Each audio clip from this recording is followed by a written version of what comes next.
Many of you guessed it, I am on the fence when it comes to keeping the Wrangler. We're going to get into everything in today's video, so let's jump right into it.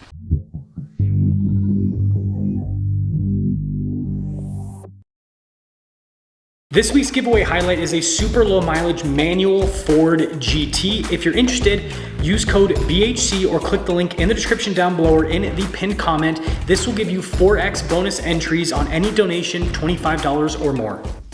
I purchased this Wrangler earlier this year. I traded my Ineos Grenadier and 250 Land Cruiser for this Wrangler 392. And the reason I traded both of those vehicles in is because I was done with the content series on both vehicles and I needed a little bit of cash. Both those vehicles were paid off and the combined value of those was more than the Wrangler, and so I got the new Wrangler and got a little bit of money on the side. Now, in an attempt to spruce up the series with this new Wrangler, I did the full AEV build on this. So that means that I added the bumpers the AEV has, as well as their full suspension system and 37-inch tall tires, the BFG KO3s, to test those out. And hopefully you guys have seen the off-roading videos with this thing because it is absolutely fantastic. The comfort and capability that this has is unmatched to most off-road vehicles. Another way to put it, this is my dream off-road build. I absolutely love Jeeps and I've always wanted to do an AEV build. Every single time I review one, I just love how they drive. And again, this definitely not only met my expectations, but I would say exceeded my expectations because I was not expecting this to be able to handle the high-speed off-roading like it can do. But of course, there is always a gap between dreams and reality is starting to hit. Before we get into this reality, I want to quickly go over all of the pros of me keeping the Jeep, and then we'll get into the cons of me keeping the Jeep, which is the brutal reality. So pro number one, I think that this looks absolutely fantastic, and I always say with how expensive modern vehicles are, you gotta love the look of the car that you drive. And stock Wranglers already look really good, but once you add the AEV kit, it definitely elevates things, especially the rear here. I love the rear bumper, and then the gas storage up top and everything, and the 37, it just looks great.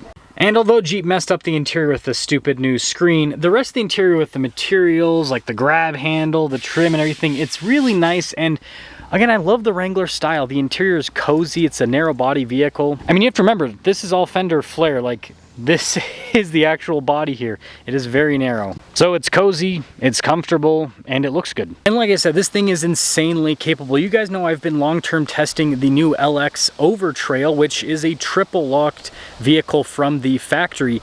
And going over the same off-road obstacles in both vehicles is absolutely insane. Because on an off-road obstacle, the LX will be maxed out, and a lot of times I'll have to lock all three differentials, whereas this will basically be just an off-road plus, and I will not even struggle to get over it. It's crazy how capable a Wrangler is, especially with 37s. Now, a few more things I've enjoyed about this Wrangler is actually the acoustic glass they have up front. That has helped with the daily drivability, noise insulation. Now, my fuel economy is sitting a little bit lower because I've been doing more off-roading with this and less daily driving. But when I was daily driving, I was getting 15, 16 miles per gallon. And even with off-roading thrown into the mix, 14 miles per gallon for a vehicle that has a big V8 and 37s is not bad at all. And I don't have the 37s at super high pressure. You can see that we're kind of in the high 30s with that. To summarize the good, this thing looks great. It's extremely capable off-road. It sounds fantastic with the V8, by the way. The fuel economy is good for what this is. And for a Wrangler, it's pretty quiet. Again, it's loud compared to other cars, but for a Wrangler, it's pretty darn insulated. Let's now talk about the bad, and let's start off with the reliability items with the Jeep. Now, I don't have that many miles on this, only 3,700 roughly. And to date, I have had 0 breakdowns with the Wrangler, but I've had a bunch of little gremlins like keyless entry not working, for example. The stupid screen completely glitching out and not working whatsoever. I have started to notice a little bit of creaking throughout the interior. Now, it's not nearly as bad as my 2022, but this also has more insulation, so I'm wondering if it's just hiding the creaking a little bit better. And there was actually some rattling underneath that was happening while I was off-roading. Got it checked out and something was just a little bit loose, but I mean, come on, Jeep, you gotta put these together a little bit better, come on. There are a few other items, but again, it's just gremlins, which is kind of a Jeep thing, but it's also making me lose trust in the Wrangler because at the same time, I've been testing that new 300 series Land Cruiser, again, the Lexus LX, and it has, just over 3,000 miles, a little bit less than this, but pretty close. 0 glitches, 0 issues. Like, it has given me absolutely no trouble. And so 2 new cars that I bought at about the same time, one of them has been flawless and the other one keeps having things creep up that I have to deal with from time to time. And I think that trust is really important with a vehicle, especially when you have kids like me, because I like to take them on little off-road adventures. And let me just tell you the truth, I don't take them in the Jeep. Before I bought the Jeep, whenever I would take my daughter out, I would take her out in the Grenadier because I had complete faith and trust in that thing off-road. I didn't feel like anything was going to glitch out and I was going to end up stranded with her, because if I get stranded by myself, it's no big deal. But when you have a toddler, yeah, that's a lot more annoying. And since buying this in the LX, every single time I go off-roading with the little one, I take the LX. So that just gives you an idea of my trust level with Jeep at this point. I do find this kind of crazy because the LX has way less clearance, worse ankles compared to the Wrangler, so you'd think you'd want to take the Wrangler on an off-road adventure because it's going to be a lot easier, but I'd rather deal with the angles of the LX than the gremlins of the Wrangler. Now, just because I have issues here and there with the vehicle, that doesn't mean that I'm going to sell it, especially if the content is doing well on the vehicle, and that's just not the case with the Wrangler. The first Wrangler that I purchased for the channel actually did pretty good content-wise, and this one hasn't done absolutely abysmally, but it hasn't done as well as I thought it would do when it comes to viewership and just overall interest. And before people say that it's because it's too expensive and not relatable, the Ineos Grenadier did fantastic from a content perspective, and it's just as expensive as one of these 392s. The LX has also done really well so far from a content perspective, and it is more expensive than this Wrangler. I think it actually comes down to the fact that there's just a waning interest in Jeeps overall. I mean, about a decade ago, there was about 250,000 Wranglers sold per year. Now that number has dropped down to, I think, in the 130s, roughly somewhere around that range. Don't quote me on that, that's not an exact figure. But basically, now that you can get a Bronco, which is the same vehicle as a Wrangler, essentially, but a little bit better with the on-road driving manners. And then there's stuff like the new 250 Land Cruiser, the Ineos Grenadier, the Land Rover Defender, a lot of other boxy vehicles. It means that there are options that people can buy outside the Wrangler. It used to be, if you want a boxy vehicle, Wrangler or G-Wagon. Now there is a plethora of options on the market, and it's only increasing as time goes on. So I just don't think there's as much interest in Jeep content. And it doesn't really help that Jeep's reputation is not great anymore when it comes to reliability and all of that.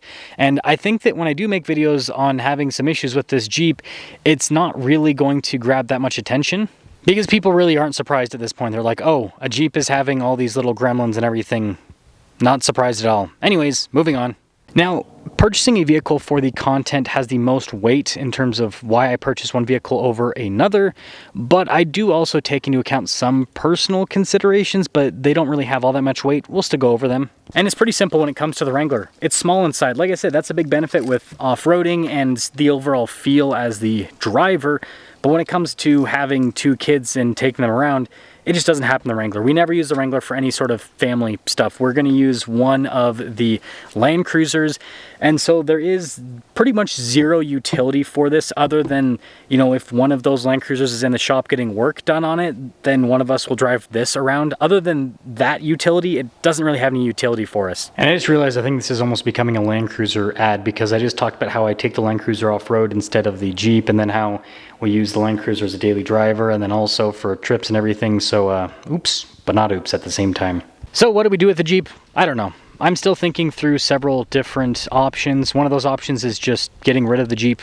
completely and just driving the 200 series and the 300 series. And honestly, I wouldn't mind that whatsoever. The other option, as always, is I could trade it in on another vehicle. The only vehicle that I'd have any sort of interest in doing that with is the new Armada Pro 4X, because I just don't really see any other new car that would really excite me for a long-term test that I haven't already tested out. Like, the only other car that's brand new that I can think of is the Ineos Grenadier that I just did a test on. So it's like, why buy another one to do another test? Like, that makes zero logical sense. And I guess not only would the Armada get way more views than the Wrangler when it comes to content, it's a bigger vehicle than both our Land Cruisers, so it'd actually probably be a better family vehicle at that. And there's huge discounts on the Armadas too to cap things off. I could essentially sell the Jeep, buy an Armada, and still have money in my pocket afterwards. Again, I'm not going to jump into anything, but it is an option that's out there. To conclude, I'm not going to make any brash decisions. You guys have to remember, I do still love this vehicle. This is like the dream build on the Jeep, but it also has to make sense when it comes to business, and so far, This doesn't really make any sense when it comes to business, sadly. Let me know your thoughts, and well, I guess if any of you happen to be interested in the Wrangler, it might come up for sale. No promises on that. This one would be an extremely hard one for me to let go.